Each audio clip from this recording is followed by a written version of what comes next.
بسم اللہ الرحمن الرحیم۔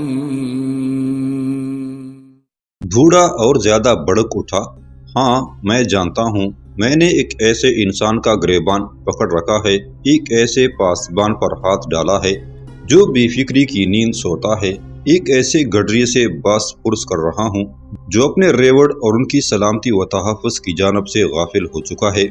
اتنے میں امیس آگے بڑھا اور اس بوڑھے کے شانے پر ہاتھ رکھتے ہوئے شفقت آمیز لہجے میں کہا، اے مہربان بزرگ، تو کہاں سے آیا ہے؟ تیری بستی کس طرف ہے؟ اور تیتوس کے آدمیوں نے کب تم لوگوں سے زیادتی کی ہے؟ بوڑھے نے عامر کا گریبان چھوڑ دیا، گھٹنوں کے بل وہ زمین پر بیٹھ گیا اور دل سے ہوک اٹھتی آواز میں اس نے کہا، میرا نام حارث ہے، میری بستی تیتوس کی عملداری میں ہے۔ تیتوس کا بھائی یوراکا تم سے شکست کھانے کے بعد جب واپس لوٹا تو پچھلی شب اس نے مسلمان بستیوں میں تباہی مچا دی۔ بوڑھا خاموش ہو گیا، اس نے دیکھا عامر کی آنکھیں بند تھی اور اس کی پلکیں بھیگی ہوئی تھی۔ ایک دم عامر سنبھلا جیسے خواب سے بیدار ہوا ہو، پھر اس نے نقیب کی طرف دیکھتے ہوئے اپنی قہر بری آواز میں کہا، نقیب، 5000 کا لشکر تیار کر کے میدان میں میرا انتظار کرو۔ نقیب اور سعد اپنے گھوڑوں کی طرف گئے اور سوار ہو کر باہر نکل گئے۔ عامر آگے بڑھا اور بوڑھے حارث کو اس کے کندھوں سے پکڑ کر ہمدردی سے کہا، میرے محترم، میرے بزرگ، اٹھئے، جو کچھ آپ کہنا چاہتے تھے کہہ چکے، جو کچھ یوراکا نے کرنا تھا کر چکا، اب جو میں کہوں گا اسے غور سے سنو، اور جو کچھ میں کروں گا اسے یوراکا اور تیتوس کی نہیں، ہر ظالم و جابر تنبیہ کے انداز میں دیکھے اور سنے گا۔ آج تک میں نے اس لیے عیسائی بستیوں کو اپنی ترکتاس کا نشانہ نہ بنایا کہ ہمارا ہدف صرف حملہ آور ہوا کرتے تھے۔ اگر تیتوس اور یوراکا نے مسلمان بستیوں کو ویران کرنے کا ارادہ کر لیا ہے تو میں انہیں عبرت خیزی کا ایسا سامان فراہم کروں گا کہ وہ اپنے ہر قدم پر چونکیں گے۔ میرے محترم، مجھے یہ بتائیے، جس بستی سے آپ کا تعلق ہے وہ کس طرف ہے؟ بوڑھے نے اپنی گرد آلود داڑھی صاف کرتے ہوئے کہا، جوئی جبلا کو عبور کر کے جو شہرہ حارم کی طرف جاتی ہے، اس پر 5 میل آگے جانے کے بعد پھر 3 میل دائیں ہاتھ مڑنے کے بعد ایک بستی ہے۔ وادی کے اندر جس قدر مسلمانوں کی بستیاں ہیں انہیں لوٹ لیا گیا ہے اور مکانوں کو آگ لگا دی گئی۔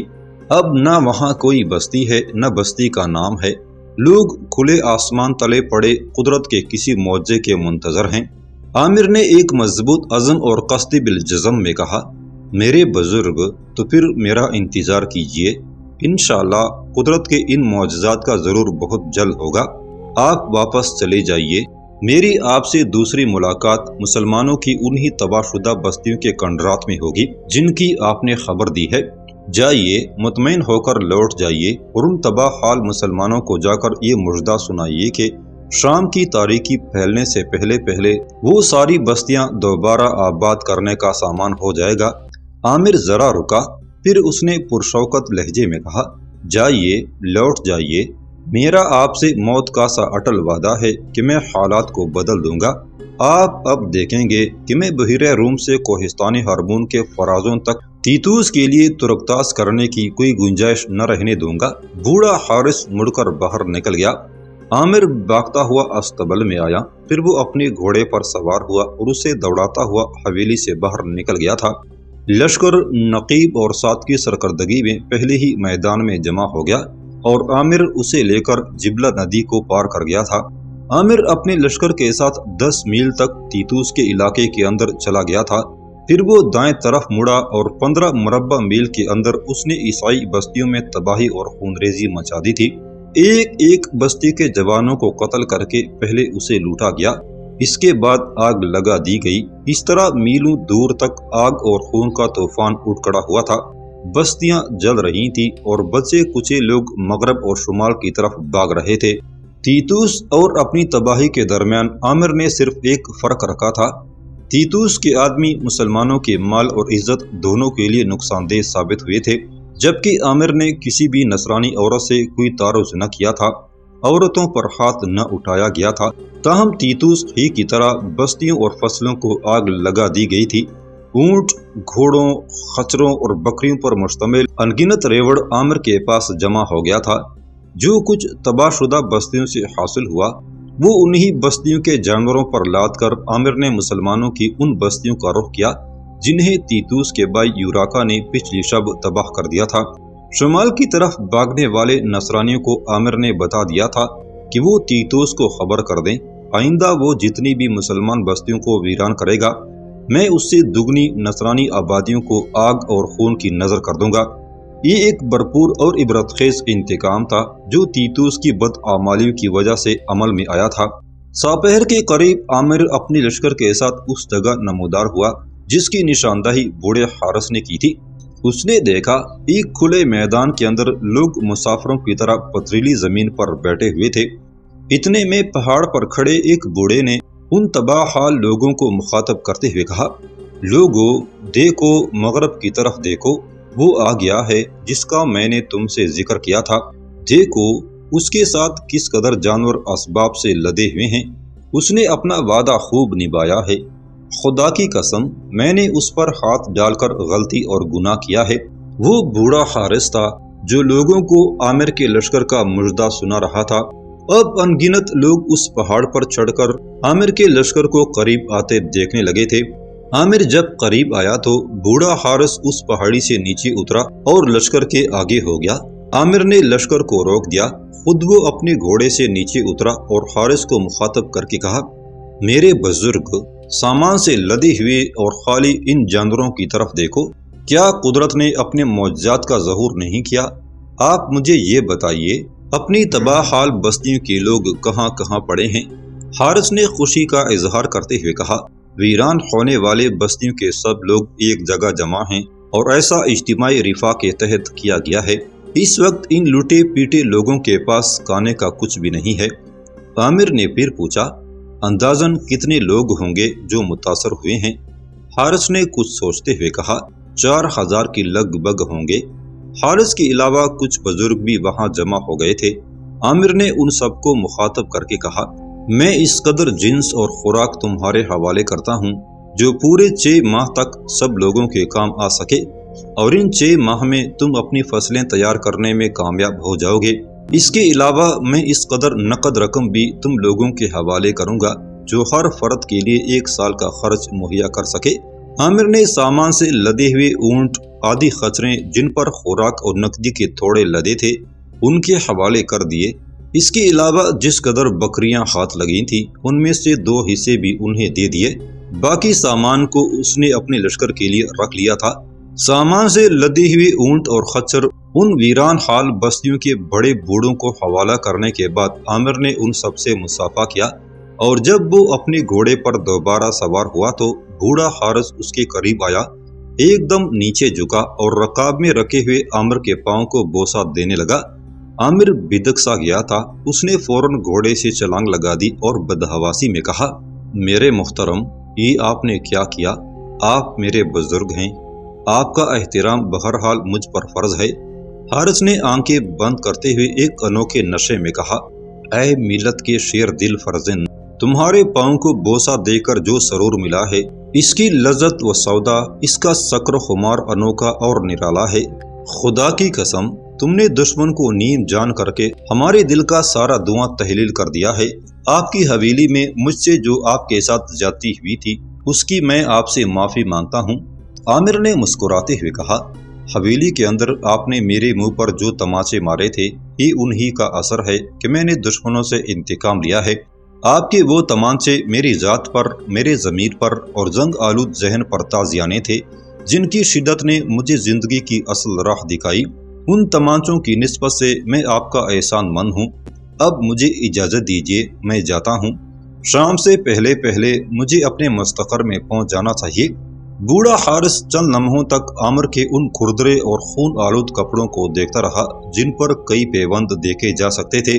نہ جانے کس جذبے کے تحت اس نے اپنے دونوں بازو پھیلا دیے اور عامر آگے بڑھ کر اس سے بغلگیر ہو گیا تھا۔ پھر عامر گھوڑے پر سوار ہوا اور اپنے لشکر کے ساتھ وہاں سے کوچ کر گیا تھا۔ شام سے تھوڑی دیر قبل عامر اپنی وادی میں داخل ہوا۔ پہلے اس نے دشمن سے چھینے ہوئے سامان کو مستقر کے مال خانوں میں رکھوایا، اور جب لشکر کے کھانے کا انتظام شروع ہو گیا تو وہ تینوں مستقر سے حویلی کی طرف آئے۔ ماریا، امیمہ اور اسما صحن میں کھڑی تھی، جیسے وہ ان تینوں کا ہی انتظار کر رہی تھی۔ عامر کے کپڑے سب سے زیادہ خون آلود تھے۔ ماریا نے فکر مند ہو کر پوچھا، تم ٹھیک تو ہو بیٹے؟ عامر نے مسکرا کر کہا، یہ تو دشمن کا خون ہے ماں، مجھے دعائیں دو ماں کہ میں ان کا سر کچلتا رہوں۔ اپنی تباہ حال مسلمان بستیوں کے چند برس کے اخراجات دینے کے علاوہ میں اپنے لشکر کے لیے بھی 6-8 ماہ کا سامان لے کر آیا ہوں، اور یہ سب کچھ میں نے نصرانی بستیوں سے حاصل کیا ہے۔ ماریا نے آگے بڑھ کر عامر کو گلے لگاتے ہوئے کہا، میں تم تینوں کو تمہاری اس کامیابی پر مبارکباد دیتی ہوں۔ نقیب اور سعد تینوں گھوڑوں کو پکڑ کر استبل کی طرف لے گئے تھے۔ ماریا نے عامر کو مخاطب کرتے ہوئے کہا، عامر بیٹے، ابھی تھوڑی دیر پہلے دمشق سے تمہارے کچھ جاننے والے آئے ہیں، ان کی تعداد 10 ہے، اور ایک ان کا سرکردہ ہے جس نے اپنا نام جمال الدین بتایا تھا۔ امیس ان سب کو جانتا ہے۔ امیس بتا رہا تھا کہ جمال الدین دمشق شہر کا محتسب ہے، باقی 9 اس کے محافظ ہیں، وہ آپ کو یہاں سے لے جانے آئے ہیں۔ کیا تم ان کے ساتھ چلے جاؤ گے بیٹے؟ یہاں کی بستیوں کو اجڑنے کے لیے، یہاں کے مکینوں کو آنسو بہانے کے لیے، یہاں کی وادیوں کو ویرانوں میں تبدیل ہونے کے لیے۔ اب یہاں سے واپس نہ جانا بیٹے، تمہارے دم سے ہی یہاں زندگی ہے۔ اگر تم چلے گئے تو تیتوس ان علاقوں پر چھڑ دوڑے گا، اس سیلاب کی طرح جس کے سامنے کوئی بند، کوئی رکاوٹ نہ ہو۔ میرے بیٹے، یہاں سے مت جانا، میں اب تمہارے بغیر زندہ نہ رہ سکوں گی۔ دمشق جیسے بڑے شہر میں تمہارے نہ ہونے سے کیا فرق پڑے گا، لیکن ان وادیوں میں تمہاری موجودگی ضروری ہے۔ عامر چپ اور خاموش کھڑا تھا۔ راشیل کی گردن جھکی ہوئی تھی اور وہ بھکری اور اداس لگ رہی تھی۔ ماریا نے پھر عامر کو مخاطب کر کے کہا، تم نے میری باتوں کا جواب نہیں دیا بیٹے۔ عامر چونک کر سنبھلا اور ماریا کی طرف دیکھتے ہوئے اس نے گمبھیر اور گہری آواز میں کہا، ماں، دمشق میں میرا کیا ہے؟ میں وہاں کیا لینے جاؤں گا؟ یہاں تم میری ماں ہو، اور اپنی ماں کو اکیلا اور تنہا چھوڑ کر کون جاتا ہے؟ راشیل کے لبوں پر گہری مسکراہٹ پھیل گئی تھی۔ ماریا نے آگے بڑھ کر عامر کی پیشانی چومتے ہوئے کہا، مجھے تم جیسے بیٹے پر فخر ہے۔ عامر نے پھر ماریا کو مخاطب کر کے کہا، جمال الدین کہاں ہے ماں؟ وہ میرے محسن ہیں، میں پہلے ان سے ملوں گا، پھر کوئی اور کام کروں گا۔ ماریا نے تجسس میں پوچھا، اور کیا کام کرو گے؟ عامر نے بے ساختگی میں پوچھ لیا۔ امیمہ اور اسما سعد اور نقیب کے ساتھ شادی کے لیے تیار ہو گئی ہیں نا ماں؟ ماریا نے مسکرا کر کہا، ہاں وہ رضامند تو ہیں۔ تو پھر میں پہلے جمال الدین سے مل لوں، اس کے بعد ان چاروں کے نکاح کا انتظام کروں گا۔ وہ 2 کمرے جو مونس اور اسما کے پاس ہوا کرتے تھے اب نقیب اور سعد کے تصرف میں آ جائیں گے۔ سعد اور امیمہ کو دوسرے 2 کمرے دے دیں گے، باقی 3 کمرے ہمارے لیے کافی ہیں، کسی کو بلانے کی ضرورت ہی نہیں۔ امیس نکاح پڑھا دے گا، وہ مجھے نظر نہیں آ رہا، کہاں ہے؟ اس بار ماریا کے بجائے راشیل نے بتایا، وہ دیوان خانے میں دمشق سے آنے والے آپ کے آدمیوں کے پاس بیٹھے ہیں۔ عامر وہاں سے ہٹا اور دیوان خانے کی طرف چل دیا۔ اچانک عامر رک گیا اور مڑ کر ماریا سے پوچھا، ماں، نقیب اور سعد کہاں ہے؟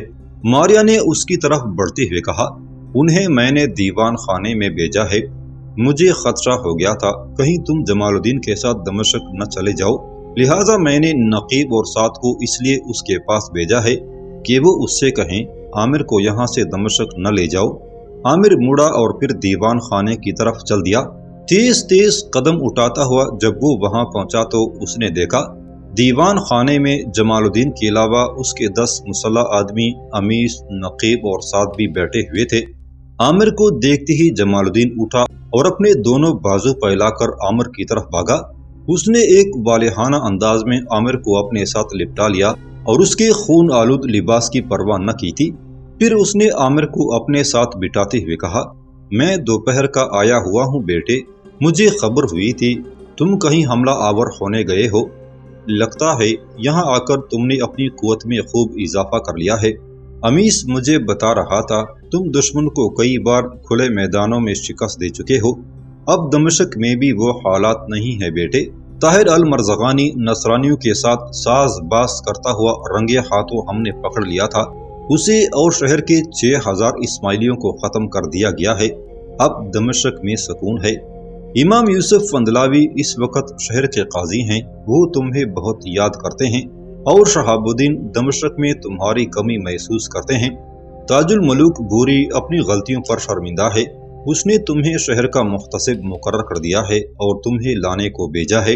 عامر سنجیدہ ہو گیا اور جمال الدین کی طرف دیکھنے کے بجائے اس کی گردن جھک گئی تھی۔ پھر اس نے کہا، میں اب دمشق نہیں جاؤں گا میرے محترمہ، اس لیے نہیں کہ دمشق کے لوگ مجھے اپنی نگاہوں سے گرا چکے ہیں، بلکہ اس لیے کہ مصیبت میں اپنی ضرورت یہاں زیادہ محسوس کرتا ہوں۔ عامر ذرا رکا، پھر وہ جذبات میں ڈوبتا چلا گیا تھا۔ میرے محترم، یہاں وادی کے اندر میں نے اپنے مذہب و ملت کی پاسبانی کا ایک ننھا سا پودا لگایا ہے جو ابھی نوزائیدہ ہے اور ابھی اسے موسموں کی سختیوں سے بچانا ہے۔ بھلا آپ ہی بتائیں، میں اس ننھے نونہال کو کوہستانی آندھیوں اور برفانی طوفانوں کے حوالے کر کے کیسے اور کیوں کر یہاں سے چلا جاؤں؟ یہاں سرحدی مسلمانوں نے میری ذات کی نسبت سے کچھ امیدیں اور آرزوئیں وابستہ کر لی ہیں۔ میں ان کی امیدوں کو دھوکہ نہیں دینا چاہتا، میں ان کی آرزوؤں کو پامال نہیں کر سکتا۔ اب میرے ان کے درمیان ایک ایسا رشتہ ہے جسے توڑا نہیں جا سکتا۔ جا کر بوری سے کہہ دیں، خدا اسے انصاف کرنے اور اسلام کی خدمت کرنے کی توفیق دے۔